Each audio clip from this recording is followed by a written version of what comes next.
تو اس کا لازمی مطلب یہ کہ اس بندے کو دین کی سمجھ نہیں، کیونکہ جس کو دین کی سمجھ ہوگی وہ لازمی طور پر اپنی سب سے پہلے کیا کرے گا؟ پاکیزگی، صفائی ستھرائی کا خیال رکھے گا. اور اگر واش روم گندا ہو کسی کا، کیا پھر صفائی ستھرائی رہ سکتی ہے؟ پاکیزگی رہ سکتی ہے؟ کپڑے بچ سکتے ہیں؟ وضو ٹھیک سے ہو سکتا ہے؟ نہیں. وہاں سے آپ پاک ہونے کے لیے جاتے ہیں اور الٹا کچھ ساتھ لگا کے آ جاتے ہیں غیر محسوس طریقے سے.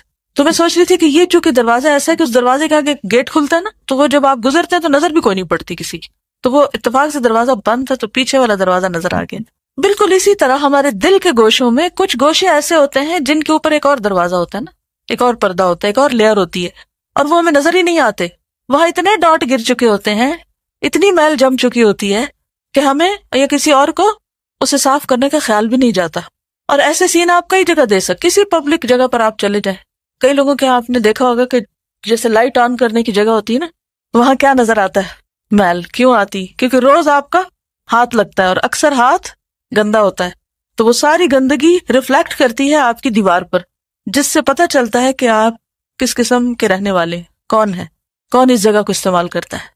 تو وہ ایک دن میں نہیں ہوتا، روز لگتا ہے، روز لگتا ہے، روز لگتا ہے. بالکل اسی طرح جیسے ابھی میں نے میوزک والی گھنٹی کی بات کی، تو وہ کیا ہوتا ہے؟ روز سنتے ہیں اور اتنا سنتے ہیں اور ہر طرف سے وہی آوازیں سن رہے ہیں کہ ہم اتنے امیون ہو گئے کہ ہمیں پتہ ہی نہیں کہ اس کا کوئی بلیک ڈاٹ بھی لگ رہا ہے. کیونکہ یہ ہو ہی نہیں سکتا کہ میوزک ایمان میں اضافہ کرے، وہ لازمی طور پہ کمی کرتا ہے. اس کو آپ ایک مثال سے سمجھیے کہ کبھی دیکھنا کہ حمام ہوتا ہے، جیسے واٹر ٹینک ہوتا ہے یا کوئی بھی ٹیپ ہوتی ہے، اگر ٹیپ کا وہ پراپرلی فکسڈ نہ ہو اور اس میں سے ایک قطرہ گر رہا ہو تو کیا ہوتا ہے؟ وہ قطرہ گرتے گرتے ٹینک خالی ہو جاتا ہے، ہوتا ہے نا. بالکل اسی طرح اگر آپ نے ماشاءاللہ صبح تہجد پڑھے اور پھر تلاوت کی اور پھر اذکار کیے، پھر رو کے دعا مانگی. بائی دی وے پتہ نہیں آپ کو یاد رہا کہ نہیں، آپ نے رو کے دعا مانگی ہے کل سے آج؟ الحمدللہ، شکر اللہ کا. ایسی باتیں جو کرنے کی ہوتی نا، کہیں نہ کہیں لکھ لیا کہ جو چیک کیا کہ جی میں نے کیا کہ نہیں. اینی ویز خوب رو کے دعا مانگی، وہ دعائیں پڑھی، اچھی اچھی باتیں کی، تو ایمان کا ٹینک بھر گیا. اب کیا ہے؟ گھر سے نکلے، جو ہی گھر سے موڑ مڑے آگے سے میوزک بج رہا ہے کہ نہیں ہم تو نہیں سن رہے، ہم نے تھوڑی لگایا، یہ تو کسی نے لگایا ہوا ہے. اچھا اب اس کا اثر پڑتا ہے یا نہیں؟ وہ گرد آ جاتی ہے. تھوڑے آگے جاتے وین میں بیٹھتے ہیں، ایک اور افسانہ ہے.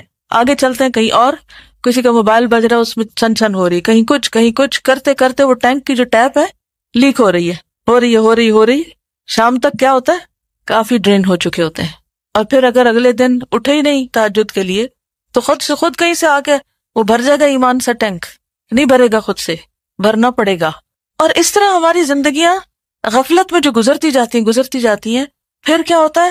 میل کی تہیں جمتی جاتی اور جتنی تہیں زیادہ جم جاتی ہیں ان کے لیے پھر اتنی صفائی کی زیادہ ضرورت ہوتی. اور پھر جب زیادہ گندا ہو جاتا ہے ہم کہتے ہیں چھوڑو پرے، اب گندا تو ہے ہی، اچھا کبھی وہ صفائی کریں گے، رینوویشن ہوگی، پھر پینٹ ہو جائے گا، پھر ٹھیک ہو جائے گا. اب کون اس کو کرے؟ کیونکہ دیکھ کے بھی برائی نہیں لگتی نا، گندگی نہیں لگتی. تو بڑے بڑے گناہوں سے بعض اوقات ہم بچ جاتے ہیں. ہم بڑا عہد کر کے نکلتے، کسی کی غیبت نہیں کرنی، نہ سننی ہے کسی کی، کوئی انٹرسٹ نہیں لینا، جھوٹ بھی نہیں بولنا، کسی کا دل بھی نہیں دکھانا، ایسا بھی نہیں کرنا، ویسا. 100 عہد کر رہے ہوتے ہیں اور الحمدللہ بعض اوقات ان بڑے ٹارگٹس میں کافی حد تک کامیاب بھی ہو جاتے ہیں. لیکن چھوٹی چھوٹی چیزیں جن کی طرف سے شیطان ہمیں یہ کہہ کہ تھپکی دیتا رہتا، سلاتا رہتا ہے، اس سے کیا ہو؟ اس سے تو کوئی فرق ہی نہیں پڑتا، اس سے کچھ نہیں ہوتا، کہ بہت کچھ ہو چکا ہوتا ہے، غیر محسوس طریقے سے ہوتا ہے. اور جب ہونے لگتا ہے نا پھر ڈپریشن، اور جب دل کے اوپر پریشانی کا بوجھ پڑنے لگتا ہے تو پھر ہمیں سمجھ نہیں آتی کہ ہوا کیا ہے. پھر بیماری بھی سمجھ نہیں آتی اپنی، علاج کہاں سے کریں گے. پھر اس ویکنیس میں شیطان اور غالب آتا ہے، وہ تو گھات میں بیٹھا ہوا ہے اور ہر وقت شکار کرنے کی امید میں ہوتا ہے کہ کسی وقت میں اس کو اپنے کنٹرول میں کر لوں گا. تو ضرورت کس کو ہے؟ ہمیں خود، کہ ہم نے بچنا ہے. اور یہی تقویٰ کی زندگی ہوتی ہے.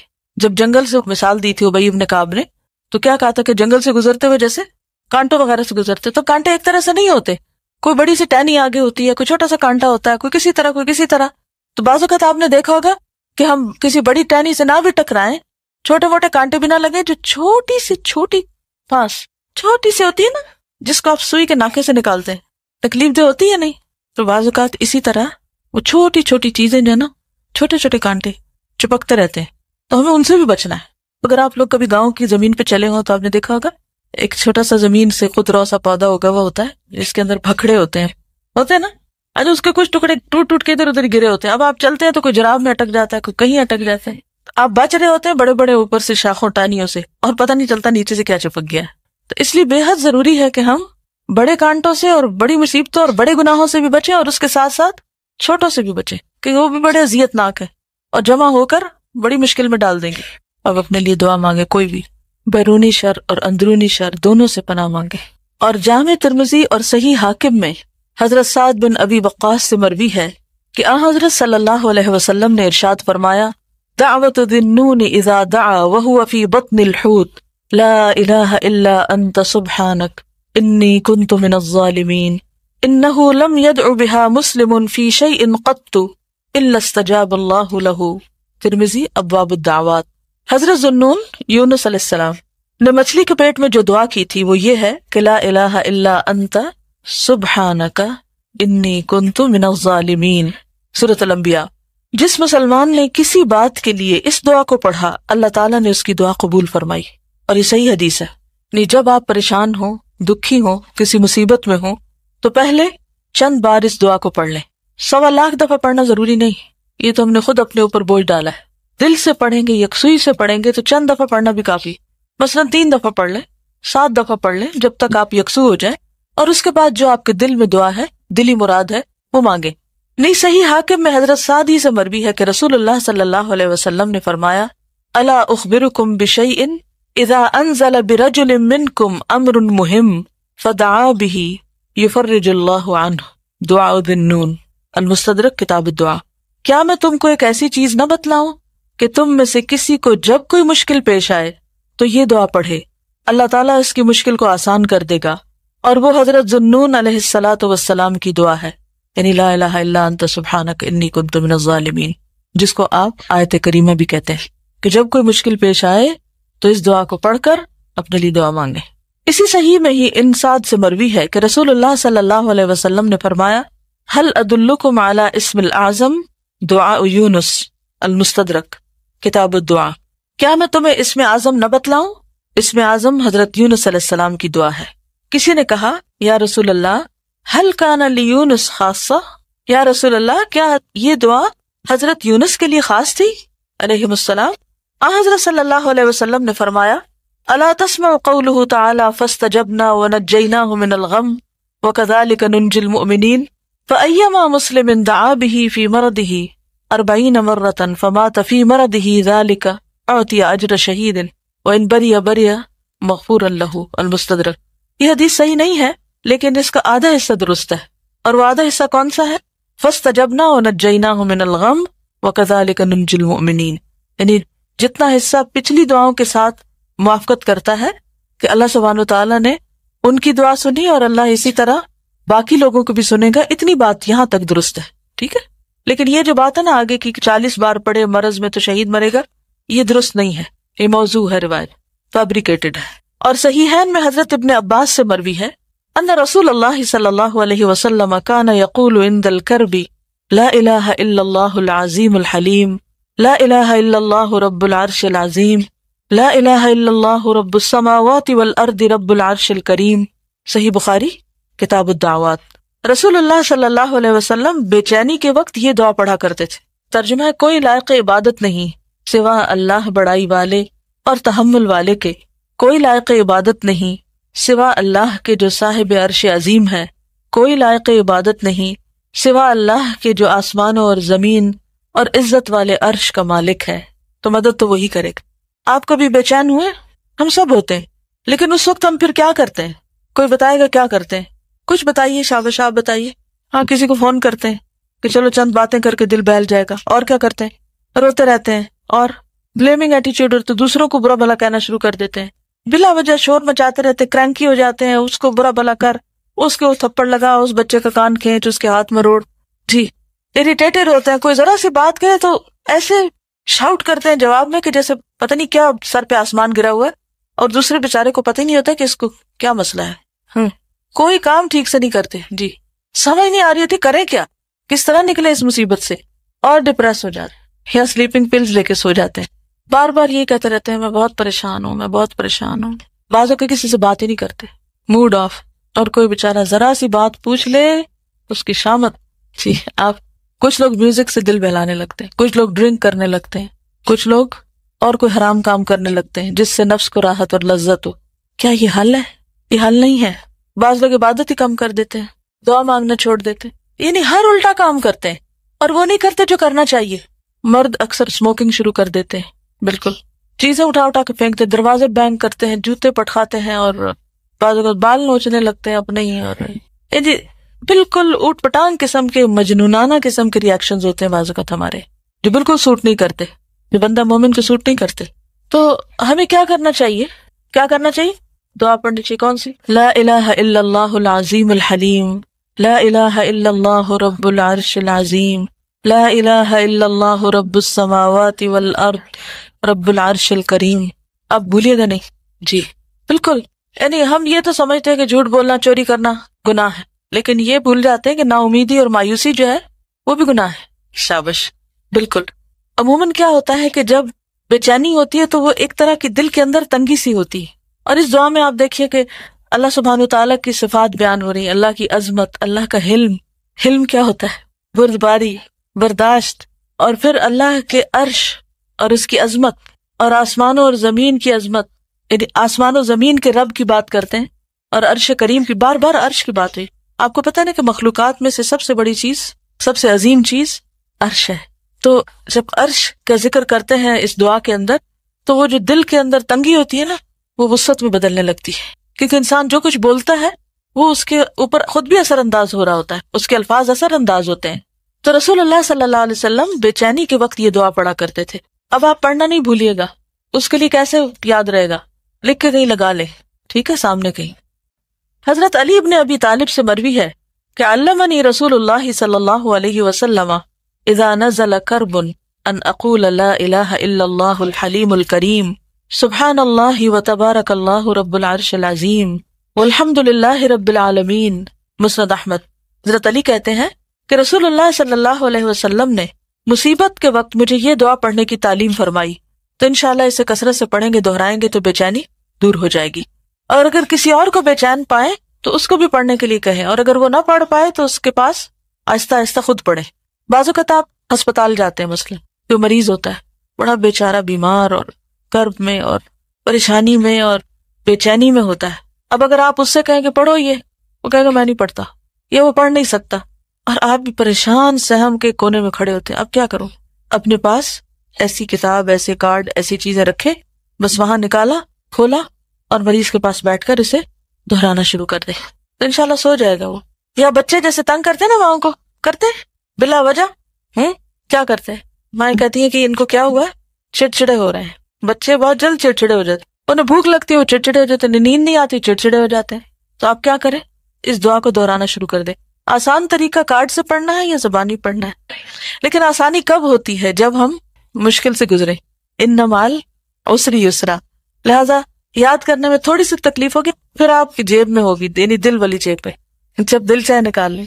جی آج جس وقت کو ہم ضائع کرتے ہیں اور جن لمحات کو ہم بیکار میں گنوا دیتے ہیں اور جن چیزوں کو معمولی سمجھتے ہیں، کل یہ بہت اہم ہو جائیں گی، بہت ہی امپورٹنٹ، لیکن اس وقت پھر کرنے کا وقت نہیں ہوگا۔ آئی تھنک یہ ذکر ایاک نستعین میں بھی شاید لکھا ہوا ہے یہ کلمہ، تو وہاں سے اپنی کتاب سے دیکھ کے یاد کر لیجیے گا۔ نیز اسی مسند امام احمد میں حضرت عبداللہ بن مسعود سے مروی ہے کہ آن حضرت صلی اللہ علیہ وسلم نے ارشاد فرمایا، ما اصاب احدا قط هم ولا حزن فقال اللهم انی عبدک ابن عبدک ابن عمتک ناصیتی بیدک ماض فی حکمک عدل فی قضاؤک اسألک اللهم بکل اسم هو لک سمیت به نفسک او علمته احدا من خلقک او انزلته فی کتابک او استأثرت به فی علم الغیب عندک ان تجعل القرآن ربیع قلبی ونور صدری وجلاء حزنی وذهاب ہمی وغمی الا اذهب اللہ ہمه وحزنه وابدلہ مکانہ فرجا۔ مسند احمد بن حنبل۔ جب کسی کو کوئی مصیبت اور رنج پہنچے اور وہ یہ دعا پڑھے تو اللہ تعالیٰ اس کی مصیبت اور رنج و غم کو ضرور دفع کر دے گا، یا اس کی جگہ اسے کوئی دوسری فرحت اور خوشی عطا فرمائے گا۔ ترجمہ ہے دعا کا، اے اللہ میں تیرا بندہ ہوں، تیرے بندے کا بیٹا ہوں، تیری بندی کا بیٹا ہوں، میری چوٹی تیرے ہاتھ میں ہے، میرے حق میں تیرا حکم جاری ہے، میرے حق میں تیرا فیصلہ عین انصاف ہے۔ اے اللہ مانگتا ہوں میں تجھ سے اس نام کی برکت سے جو نام خاص تیری ذات کا ہے، اتارا ہے تو نے اپنی کتاب میں، یا اسے سکھایا ہے تو نے کسی کو اپنی مخلوق میں سے، پسند کیا ہے تو نے اسے علم غیب میں جو مخفی ہے تیرے نزدیک، یہ کہ کرے تو قرآن کو بہار میرے دل کی اور نور میرے سینے کا اور سبب دور ہو میری فکر اور غم کا۔ بہتر سے یہ ہے کہ قرآن پڑھنے کے بعد جب آپ کلاس سے اٹھتے ہیں تو اٹھتے اٹھتے اگر زبانی یاد ہو تو ساتھ ہی پڑھ لیا کریں، یا صبح آپ تلاوت کرتے ہیں تو اس وقت پڑھ لیا کریں، تو انشاءاللہ ڈپریشن قریب بھی نہیں آئے گا۔ کسی نے کہا یا رسول اللہ کیا ہم اسے یاد نہ کر لیں؟ آپ نے فرمایا بل ينبغي لمن سمعها ان يتعلمها، بلکہ جو آدمی بھی اس دعا کو سنے اسے چاہیے کہ یاد کر لے۔ یعنی صرف صحابہ کے لیے نہیں تھی بلکہ ہم سب کے لیے بھی ہے۔ اور حضرت ابن مسعود فرماتے ہیں ما کرب نبی من الانبیاء الا استغاث بالتسبیح، انبیاء کرام میں سے جس پیغمبر کو کوئی بے چینی ہوئی اس نے تسبیح یعنی سبحان اللہ کے ذریعے خدا سے فریاد کی۔ ٹھیک ہے، کس سے فریاد کی؟ سبحان اللہ۔ سورۃ الحجر کے آخر میں آتا ہے وَلَقَدْ نَعْلَمُ أَنَّكَ يَضِيقُ صَدْرُكَ بِمَا يَقُولُونَ فَسَبِّحْ بِحَمْدِ رَبِّكَ وَكُن مِّنَ السَّاجِدِينَ وَاعْبُدْ رَبَّكَ حَتَّى يَأْتِيَكَ الْيَقِينُ۔ تو اس میں کیا آتا ہے، ہمیں معلوم ہے کہ ان لوگوں کی باتوں سے آپ کا دل تنگ ہوتا ہے، خاص طور پر جب لوگ ستائیں۔ بعض اوقات کچھ لوگ بہت منفی ذہن کے ہوتے ہیں، ان کی باتوں میں بھی طنز ہوتا ہے، وہ گفتگو کرتے ہیں تو ایسا لگتا ہے آپ کے اوپر نشتر برس رہے ہیں۔ ہوتے ہیں نا کچھ لوگ ایسے، سوچیے اپنے بارے میں بھی، کہیں ہم تو نہیں ان میں سے کوئی ایک کہ ہماری باتوں سے کسی کو تکلیف پہنچتی ہو۔ تو جس کسی کی بات سے آپ کا دل تنگ ہونے لگے، دل گھٹنے لگے، تو کیا کریں؟ سبح بسم ربی، اپنے رب کے نام کے ساتھ اس کی تسبیح کریں، دل میں فوراً سبحان اللہ و بحمدہ سبحان اللہ العظیم۔ بعض اوقات کسی کا منہ نہیں بند کر سکتے، آپ کمزور ہوتے ہیں اس کے معاملے میں۔ بعض اوقات آپ فتنے فساد سے بچنے کے لیے صرف سن لینے کو کافی سمجھتے ہیں، ٹھیک ہے، تو ایسے موقع پر انسان کیا کرے؟ خاموشی سے تسبیح پڑھنی شروع کر دے۔ تو آپ دیکھیے کہ ما کرب نبی من الانبیاء، یہ نسخہ ہر نبی کا نسخہ ہے۔ کوئی نبی ایسا نہیں کہ جسے کوئی کرب پہنچا ہو اور اس نے تسبیح کے ساتھ استغاثہ نہ کیا ہو، فریاد نہ کی ہو۔ اور کتاب المجابین، مجابین کا کیا مطلب ہے؟ جن کی دعائیں قبول ہوئی، جن کی دعائیں قبول ہوتی ہیں۔ تو کتاب المجابین میں ابن ابی دنیا نے حسن بصری سے بسلسلہ دعا یہ قصہ بیان کیا ہے کہ انصار صحابہ میں سے ابو مغلق، یہ مغلق نہیں ہے، معلق ہے، عین کے ساتھ ہے، معلق، یہ صحابی بہت بڑے تاجر تھے، اپنے اور دوسروں کے مال لے کر تجارت کیا کرتے، عبادت گزار اور پرہیزگار تھے۔ ایک مرتبہ انہوں نے سفر کیا، دوران سفر میں ایک مسلح ڈاکو سے پالا پڑا۔ کبھی آپ میں سے کسی کو پالا پڑا؟ جی الحمدللہ کہ اکثریت معمون ہے، لیکن کچھ پتہ نہیں ہوتا زندگی میں کہاں کوئی سامنے آ جائے، کیونکہ بعض اوقات آپ کسی سڑک پہ جا رہے ہوتے ہیں تو اچانک کوئی شخص آپ کو پرس چھین کے بھاگنے لگتا ہے، کوئی بلا آگے سے آ جاتی ہے، کوئی پیچھے سے آ جاتی ہے۔ کوشش کے باوجود کبھی کبھی ایسی مشکلات آ جاتی ہیں۔ تو اس صورت میں ان صحابی کو ڈاکو سے پالا پڑا۔ ڈاکو نے انہیں کہا جو کچھ تمہارے پاس ہے یہاں رکھ دو، میں تمہیں قتل کرتا ہوں۔ ابو معلق انصاری نے کہا کیا تم مجھے قتل ہی کرنا چاہتے ہو؟ اگر صرف مال چاہتے ہو تو یہ مال ہے، لے لو اور مجھے چھوڑ دو۔ ڈاکو نے کہا یہ مال تو اب میرا ہو ہی چکا ہے، میں تمہیں قتل بھی ضرور کروں گا، یعنی مال تو ہے ہی میرا لیکن تمہیں بھی ماروں گا۔ ابو معلق انصاری بولے اگر مجھے تم چھوڑ نہیں سکتے تو مجھے اتنی مہلت تو دو کہ میں 4 رکعت نماز پڑھ لوں۔ ڈاکو نے کہا اچھا تم جتنی نماز پڑھنا چاہو پڑھ لو۔ ابو معلق انصاری نے وضو کیا اور 4 رکعت نماز پڑھی۔ نماز کے آخری سجدے میں انہوں نے یہ دعا پڑھی، یا ودود یا ذی العرش المجید یا فعال لما ترید اسألک بعزک الذی لا یرام وبملکک الذی لا یضام وبنورک الذی ملأ ارکان عرشک ان تکفینی شر ھذا اللص یا مغیث اغثنی یا مغیث اغثنی یا مغیث اغثنی۔ نزہۃ المجالس والمنتخب النفائس باب فضل الدعاء۔ اے محبت کرنے والے، ڈاکو سے پالا پڑا ہوا اور اللہ کو کس نام سے پکار رہے ہیں؟ اے محبت کرنے والے، اتنا بھی حسن ظن ہوگا کسی کا اللہ کے بارے میں؟ اے محبت کرنے والے، اے شاندار عرش کے مالک، اے اپنے ارادے سے سب کچھ کرنے والے، میں تجھ سے سوال کرتا ہوں تیری عزت کا واسطہ دے کر جسے کوئی چھیڑ نہیں سکتا، تیری مالکیت کا واسطہ دے کر جس میں کوئی مزاحم نہیں ہو سکتا، اور تیرے نور کا واسطہ دے کر جس سے تیرے عرش کا چاروں کونٹ بھرا ہوا ہے، یہ چاروں کونے، ارکان رکن کارنر کو کہتے ہیں۔ اس چور کے شر سے مجھے بچا لے، اے فریاد رس میری مدد کر، اے فریاد رس میری مدد کر، اے فریاد رس میری مدد کر۔ 3 مرتبہ انہوں نے یہ دعا پڑھی۔ اسی وقت ایک سوار نمودار ہوا، اس کے ہاتھ میں نیزہ تھا جو گھوڑے کے سر پر 2 کانوں کے بیچ میں رکھے ہوئے تھا۔ ڈاکو سوار کی طرف دیکھ رہا ہے، سوار فوراً اس کی طرف لپکا اور اسے نیزے میں پرو دیا، یعنی ڈاکو کو مار ڈالا۔ اس کے بعد سوار نے ابو معلق انصاری سے کہا اٹھو، سر اٹھاؤ۔ ابو معلق انصاری بولے میرے ماں باپ تم پر قربان، تم ہو کون؟ آج تمہارے ذریعے اللہ تعالیٰ نے میری کار براری فرمائی ہے۔ سوار نے کہا میں چوتھے آسمان کا ایک فرشتہ ہوں۔ جس وقت تم نے بارگاہ الہی میں دعا کی تو اس دعا نے آسمان کے دروازے ہلا دیے۔ تم نے دوسری مرتبہ دعا کی تو آسمان والوں میں کھلبلی مچ گئی۔ تیسری مرتبہ دعا کی تو مجھے حکم ہوا کہ یہ ستم رسیدہ آدمی کی دعا ہے۔ پس میں نے بارگاہ الہی میں درخواست کی کہ اس کام پر مجھے مامور کیا جائے، چنانچہ میں تمہاری مدد کے لیے یہاں پہنچا ہوں۔ حضرت حسن بصری کہتے ہیں جو شخص وضو کر کے 4 رکعت نماز پڑھے اور مذکورہ دعا پڑھے تو اس کی دعا ضرور قبول ہوگی، وہ ستم رسیدہ ہو یا نہ ہو۔ ستم رسیدہ مصیبت میں پڑا ہوا ہو یا نہ ہو۔ تو خلاصہ دعا کا کیا ہے کہ اللہ کو اس کے اچھے اچھے ناموں سے پکار کر دعا کی جائے، اور یہ اللہ سبحانہ و تعالیٰ نے خود بھی حکم دیا ہے۔ کہاں؟ قرآن مجید میں وَلِلَّهِ الْأَسْمَاءُ الْحُسْنَى فَادْعُوهُ بِهَا، اللہ کے ہیں اچھے اچھے نام، ان ناموں کے ذریعے اس کو پکارو۔ اب یہ اس نے کہیں پڑھے نہیں تھے اور نہ کہیں سے نقل کر کے لایا تھا اور نہ کہیں کاغذ رکھا ہوا تھا کہ کارڈ نکالتا اور پھر پڑھتا، یہ اس کے دل کے الفاظ تھے، یہ اس کا اللہ سبحانہ و تعالیٰ سے ایک تعلق تھا، ایک محبت کا تعلق، اللہ سے حسن ظن تھا، اور پورے درد کے ساتھ پکارا ہوگا۔ جب موت سر پہ کھڑی ہو تو انسان کیسے پکارے گا؟ اور پھر یہ بھی آپ کو پتا نا کہ دعائیں اوپر اٹھتی ہیں، پھر دروازے کھلتے ہیں ان کے لیے یا نہیں کھلتے۔ قرآن مجید میں آتا ہے نا الیہ یصعد الکلم الطیب والعمل الصالح یرفعہ، کیا مطلب ہے اس کا؟ الیہ اس کی طرف، یصعد چڑھتے ہیں، کیا؟ الکلم الطیب پاکیزہ کلمات، والعمل الصالح اور نیک عمل، یرفعہ اس کو اور اوپر اٹھاتا ہے۔ تو نفل پڑھنا، یہ 4 رکعتیں پڑھنا کیا نیک عمل ہے، صدقہ کرنا کیا نیک عمل ہے، قرآن پڑھنا کیا نیک عمل ہے۔ تو کوئی بھی نیک عمل جب آپ کرتے ہیں تو اس کے بعد جو دعا آپ کرتے ہیں وہ دعا اس کے ذریعے اوپر اٹھتی ہے۔ نیک عمل ایک طرح سے کیریئر بن جاتا ہے، دعا اس میں بیٹھ جاتی ہے اور پھر اوپر سیر کر کے چلی جاتی اور وہ اوپر تک پہنچا دیتی، بعض دعائیں 7ویں آسمان تک پہنچ جاتی۔ اور یہ بھی آپ کو معلوم ہے کہ جب ہماری دعائیں گزر رہی ہوتی ہیں نا تو فرشتے ان کو سن رہے ہوتے ہیں، کون کیا مانگ رہا ہے۔ یہ کہاں سے پتہ چلتا ہے؟ کوئی دلیل دے۔ آپ کو یاد ہوگا نا کہ بعض اوقات کوئی ایسا شخص جو کبھی دعا نہیں مانگتا تو پھر کبھی مصیبت کے وقت مانگتا ہے تو فرشتے کیا کہتے ہیں؟ یہ کوئی اجنبی سی دعا ہے، اجنبی سی آواز ہے، کوئی ایلین ہے، پہلے تو کبھی آواز نہیں سنی۔ لیکن جو لوگ ریگولرلی دعائیں مانگتے ہیں ان کی دعائیں سنی جاتی ہیں، اور فرشتے بھی ایسے لوگوں کے لیے آمین کہتے ہیں، خاص طور پر ان کے لیے جو کسی اور کے لیے دعائیں مانگ رہے ہوں، اور خود اپنی طرف سے بھی دعائیں مانگتے ہیں اہل ایمان کے لیے۔ تو ضرورت کس بات کی؟ کرنے کا کام کیا ہے؟ پھر کیا کرنا چاہیے ہم کو؟ دعائیں تو مانگنی ہیں، لیکن کیسے؟ دل کے ساتھ۔ دل سے کیسے نکلے گی؟ جب دل میں اللہ کی محبت ہوگی، اللہ کی ذات پر یقین ہوگا، اعتماد ہوگا، اس کی قدرت کا، اس کی باقی صفات کا، کہ وہ کر سکتا ہے، اور جو میں چاہتا ہوں وہ مجھے عطا کر سکتا ہے، وہ دے سکتا ہے۔ تو انشاءاللہ پھر پوری تاثیر کے ساتھ وہ دعا اوپر جائے گی۔ قرآن پاک میں آتا ہے نا وَلِلَّهِ جُنُودُ السَّمَاوَاتِ وَالْأَرْضِ، کیا مطلب ہے؟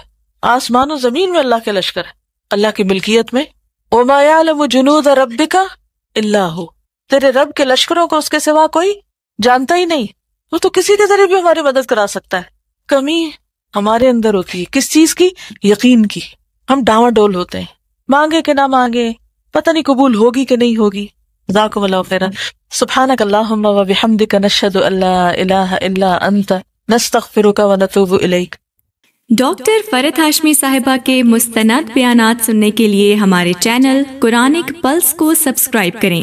یہاں قرآن و حدیث کی روشنی میں حقیقی رہنمائی اور روحانی ترقی کے خزانے ملیں گے۔ ابھی جڑیں اور دین کو گہرائی سے سمجھیں۔